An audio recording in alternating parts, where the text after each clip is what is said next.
Bonjour et bienvenue dans ce nouvel épisode consacré à l'histoire de la Rome antique.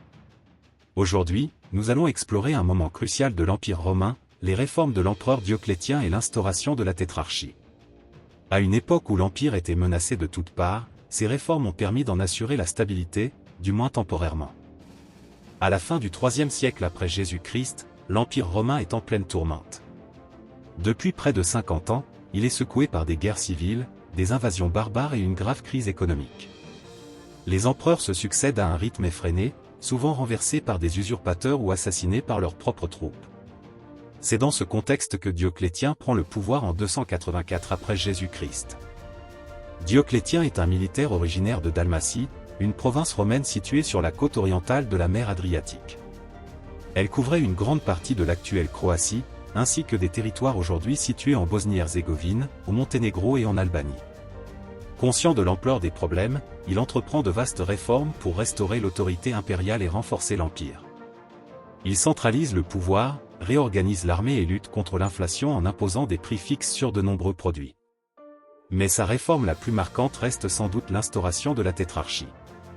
En 293 après Jésus-Christ, Dioclétien décide que l'Empire romain est trop vaste pour être gouverné par un seul homme.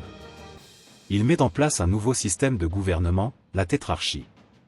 L'Empire est divisé en deux parties, l'Orient et l'Occident, chacune dirigée par un empereur principal, appelé Auguste, et un adjoint, appelé César. Dioclétien reste l'Auguste de l'Orient, tandis que Maximien gouverne l'Occident. Chaque Auguste choisit un César qui deviendra son successeur. Cette organisation vise à assurer une transition pacifique du pouvoir et à mieux gérer les menaces extérieures.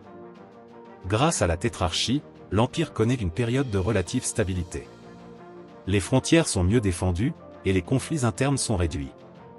Cependant, ce système repose sur une coopération totale entre les dirigeants, ce qui devient rapidement un problème. Après l'abdication volontaire de Dioclétien en 305 après Jésus-Christ, les rivalités entre les Augustes et les Césars entraînent de nouvelles guerres civiles. Finalement, Constantin émerge comme le seul vainqueur de ces luttes de pouvoir. Après avoir éliminé ses rivaux, il réunit à nouveau l'Empire romain sous son autorité en 324 après Jésus-Christ, mettant ainsi fin à la tétrarchie. Il entreprend également des réformes profondes et fonde une nouvelle capitale, Constantinople, marquant un tournant dans l'histoire de Rome. Dioclétien est un empereur majeur de l'histoire romaine. Ces réformes ont permis de prolonger l'existence de l'Empire, même si la tétrarchie n'a pas survécu à son départ. Ce système, bien que temporaire, a marqué une étape essentielle dans l'évolution de la gestion impériale. Merci d'avoir écouté cet épisode sur Dioclétien et la tétrarchie.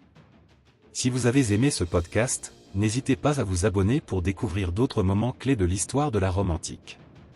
À bientôt.